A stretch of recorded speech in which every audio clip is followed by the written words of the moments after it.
कहानी है आज मातृत्व बलिदान स्वामी भक्ति की। कहानी है आज मातृत्व बलिदान स्वामी भक्ति की, इतिहास में मशहूर पन्नाधाय देशभक्ति की। नमस्कार, मैं डॉक्टर सपना अग्रवाल अपने चैनल में आप सभी का स्वागत करती हूं।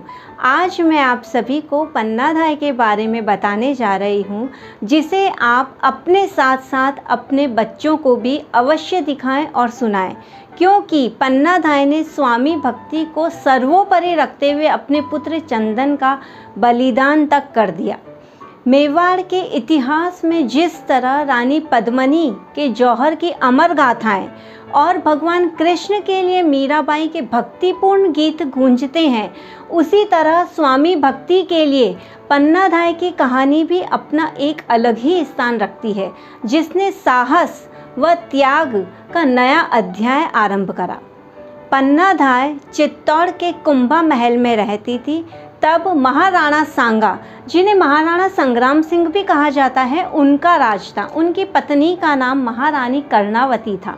उनके दो पुत्र विक्रमादित्य और राजकुमार उदय सिंह थे।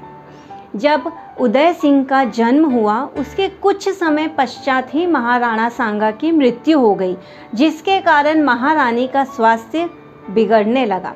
तभी से पन्नाधाय को उदय सिंह की धाय माँ बनाया गया। उदय सिंह को माँ के स्थान पर दूध पिलाने के कारण ही पन्ना उसकी धाय माँ कहलाई।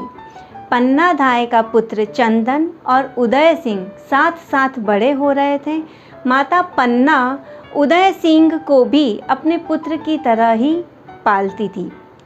राणा सांगा की मृत्यु के बाद विक्रमादित्य को राजा बनाया गया, परंतु वह अपने पिता की तरह कुशल और वीर शासक सिद्ध नहीं हो रहा था और प्रजा भी उससे खुश नहीं थी। महल में एक दासी पुत्र बनवीर भी रहता था, जो मेवाड़ का प्रबंधक और उदय सिंह का संरक्षक था, जिसने छल से राणा सांगा के कई वंशजों की हत्या कर दी थी और वह चित्तौड़ की गद्दी हासिल करना चाहता था। किले में हो रहे इस तरह के आंतरिक विरोधों का फायदा दुश्मनों ने उठाया और किले पर हमला कर दिया। परिस्थितियों को बिगड़ते हुए देख रानी कर्णावती ने सामूहिक जौहर करने का निश्चय किया। तब उन्होंने राजकुमार उदय सिंह की पूर्ण देखभाल, जिम्मेदारी व परवरिश का दायित्व पन्नाधाय को सौंप दिया। बनवीर ने मौके का फायदा उठाकर विक्रमादित्य की हत्या कर दी। अब उसकी निगाह राजकुमार उदय सिंह पर थी, क्योंकि केवल उदय सिंह ही अब चित्तौड़ का भावी उत्तराधिकारी था।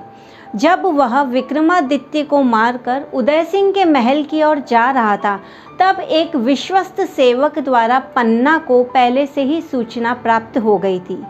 राजवंश के प्रति अपने कर्तव्यों को लेकर पन्ना इतनी अधिक सजग थी कि उसने तुरंत एक योजना बनाई।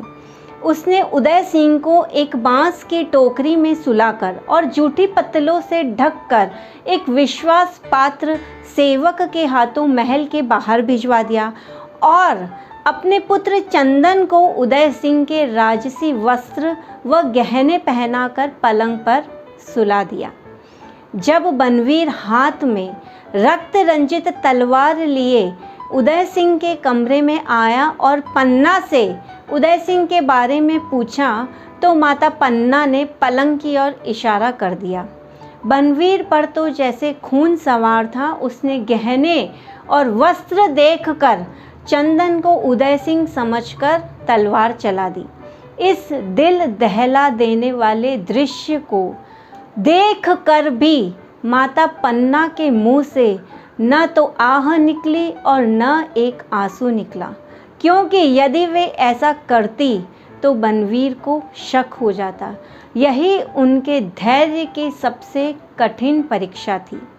बनवीर के जाते ही माता पन्ना ने अपने पुत्र का अंतिम संस्कार किया और राजकुमार उदय सिंह को लेकर सुरक्षित स्थान के लिए निकल पड़ी। ये माता पन्नाधाय स्वामी भक्त, साहस और त्याग की प्रतिमूर्ति वीरांगना माता है, जिसने मेवाड़ के एक लौते शासक राजकुमार उदय सिंह के प्राणों की रक्षा करी। ऐसा अविस्मरणीय उदाहरण हमें इतिहास में कहीं भी देखने को नहीं मिलता। साथ ही यह देशभक्ति की भी एक अनूठी मिसाल है।